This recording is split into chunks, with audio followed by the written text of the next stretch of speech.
जैसे ही वीर ने वीरा का हाथ पकड़ा तो अचानक से वीर के हाथों पर जो निशान था उसमें से कोई दिव्य शक्ति जली। वीर को ऐसा लगा जैसे उसके शरीर में कोई दिव्य शक्ति का संचार हो रहा हो। पल भर के लिए यह सबकी आंखें बंद हो गई। वीर द्वारा वीरा का हाथ पकड़ने से वीरा के शरीर में भी एक बिजली का झटका लगा और उसकी भी आंखें बंद हो गई। और जैसे ही सबकी आंखें खुली तो सब कुछ सामान्य था। किसी के कुछ समझ में नहीं आ रहा था कि कुछ पल पहले क्या हुआ था। वीरा वीर को देखकर बोली, भाई सा। यह कहकर वह वीर के गले लगकर रो पड़ी। वीरा को देखकर ऐसा लग रहा था जैसे वह अब पूरी तरह से ठीक है, जैसे उसे कुछ भी नहीं हुआ था।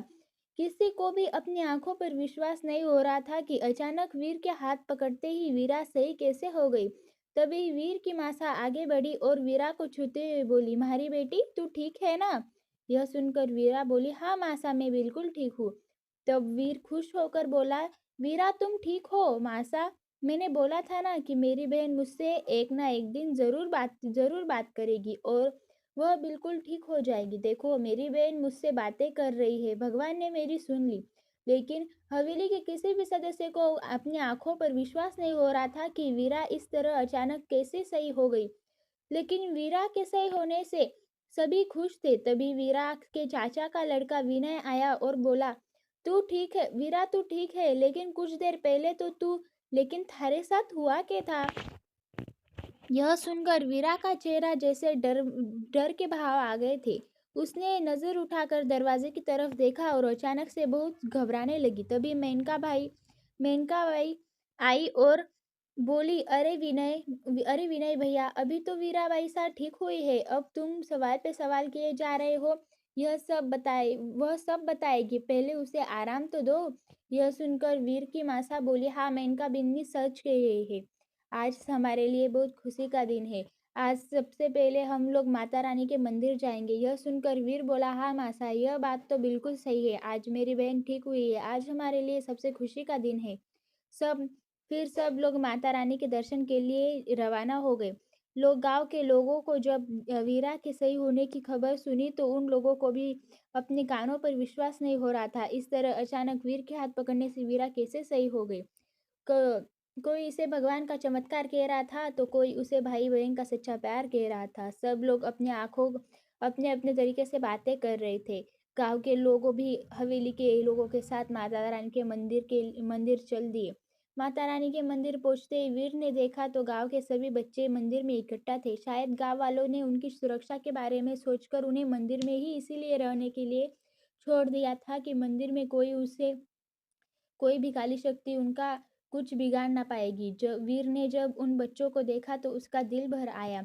वह माता रानी से प्रार्थना करने लगा कि माता रानी, अब आप ही कुछ कर सकती हो। हवेली के लोगों के साथ गांव के लोग भी सब माता रानी से गांव में आई विपदा को टालने के लिए प्रार्थना कर रहे थे। तभी मंदिर के पुजारी वीर के पास आए और वीर के सिर पर हाथ रखते हुए बोले, बेटा, इस गांव में एक ही विपदा आई है और उसी विपदा का ग्रास वीरा बेटी पर भी अ, बेटी पर भी बना हुआ था।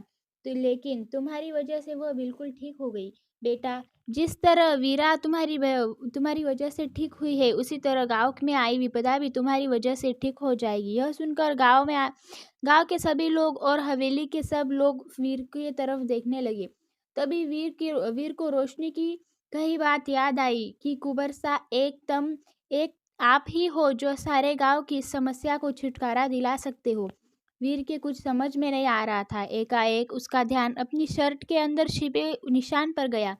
जब वीरा को जिसे ही उसने गिरने से बचा लिया और पकड़ा था, उसने निशान में कोई दिव्य शक्ति का एहसास हुआ। वीर के कुछ समझ में नहीं आ रहा था कि आखिर यह क्या है। वीर को गहरी सोच में डूबे देखकर वीर की मासा बोली, बेटा, माता रानी की पूजा अर्चना हो गई है, अब सब ठीक हो जाएगा। चलो हम घर चलते हैं। यह सुनकर वीर बोला, हाँ मासा। फिर सब लोग वापस माता रानी के मंदिर से हवेली आ गए। फिर सब लोगों ने एक साथ खाना खाया। लेकिन वीरा ठीक हो गई थी, लेकिन काफ़ी डरी हुई थी, इसीलिए उसने भी उससे इस बारे में कुछ पूछना सही नहीं समझा। आखिर उसके साथ हुआ क्या था।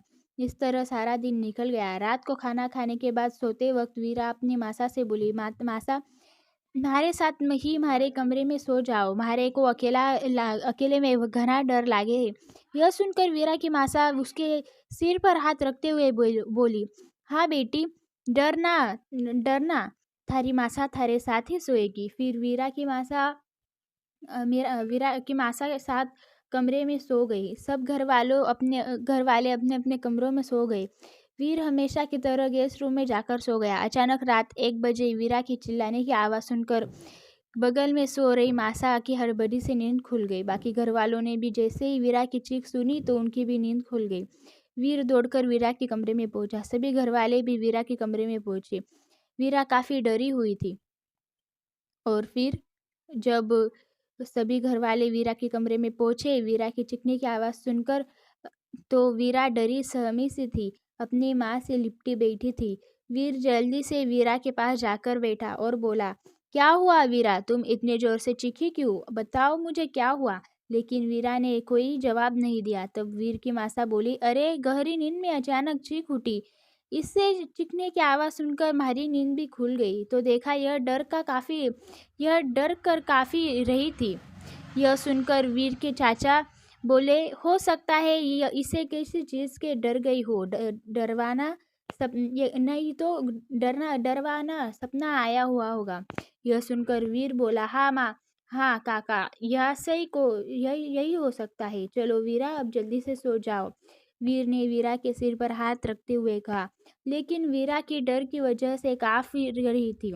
तब वीर ने उसे हिम्मत दी, अपनी माँ का हाथ पकड़ी। वीरा बोली, बड़ी मुश्किल से सो गई। वीरा के सोने के बाद सभी अपने अपने कमरे में आ गए। वीर को नींद नहीं आ रही थी, तो उसने वीरा और पूरे धावनगढ़ की चिंता सता रही थी। दूसरे दिन सुबह उठकर वीर ने देखा कि वीरा अभी काफ़ी डरी सहमी थी। लेकिन वीर उसके सामने कल रात की कोई बात नहीं करना चाह रहा था। उससे वह और परेशान हो, वह हमेशा कोशिश कर रहा था कि वीरा हमेशा खुश रहे। इसी तरह 2 दिन गुजर गए।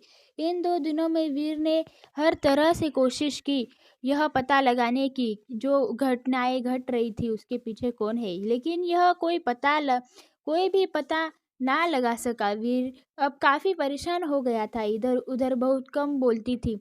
वीरा अब इधर उधर बहुत कम बोलती थी। वह ठीक हो चुकी थी, लेकिन उसके दिमाग पर डर अभी भी गया नहीं था।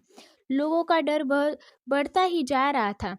लेकिन इधर मेनका उन्हें जब इन सब से जैसे कोई मतलब ही नहीं था। वह तो किसी भी कीमत पर वीर को पाना चाहती थी। वह हर तरह से कोशिश कर रही थी कि वीर को रुझाने की, लेकिन वीर उसकी तरफ देख भी नहीं रहा था। 2 दिन बाद उस सुबह के वक्त ऊपर के कमरे से आते वक्त अचानक वीर की मासा का पैर फिसल गया और वह मुंह के बल सीढ़ियों से लटकते हुए आकर गिरी। उसके सिर में गहरी चोट लगी थी। उसके चीखने की आवाज़ सुनकर सब घरवाले पहुंचे। उसे यह इस तरह गिरते देख सभी बहुत घबरा गए थे और तुरंत ही गांव में स्थित अस्पताल में लेकर गए। वीर की मासा के सिर पर गहरी चोट आई थी, इसीलिए डॉक्टर ने कहा कि उन्हें आराम की ज़रूरत थी। इसके सामने ऐसी कोई बात न की जाए जिससे इनके दिमाग में कोई ठेस लगे। यह सब देखकर वीर की दादी सा रोज रोए जा रही थी कि यह कह रही थी, भगवान अब तो हम सब पर रहम कर दो और के दिखाना बाकी है। अब और कहर ना ढाओ हम सब पर। सभी घरवाले सभी घर वालों को भी दुखी थे। अब वीर अपनी दादी सा को हिम्मत बंधा रहा था। वही एक कोने में खड़ी वीरा अपनी माँ की हालत देखकर थरथरा काँप रही थी। उसकी काकी सा भी संभाल रही थी और हिम्मत दे रही थी। सभी घर वाले बहुत परेशान थे। वही गांव के लोग तो पहले ही डरे हुए थे। गांव में के लोग कह रहे थे कि रानी सा को सीढ़ियों से उस बुरी शक्ति ने ही गिराया होगा। वीर भी लगातार घट रही इन घटनाओं से जैसे टूट सा गया, लेकिन अपने घर वालों और गांव वालों के लिए उसने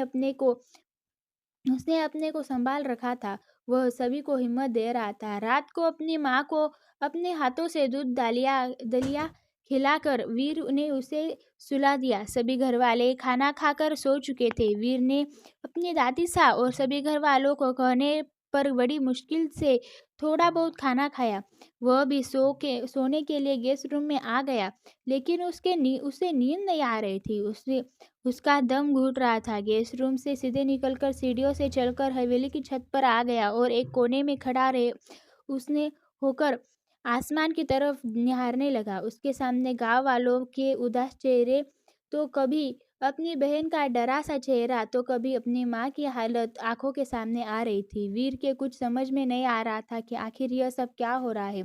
तभी पीछे से पीछे से किसी ने उसके कंधे पर हाथ रखा। किसी का स्पर्श पाकर वीर चौंक गया और उसने पीछे मुड़कर देखा तो वह हैरान हो गया।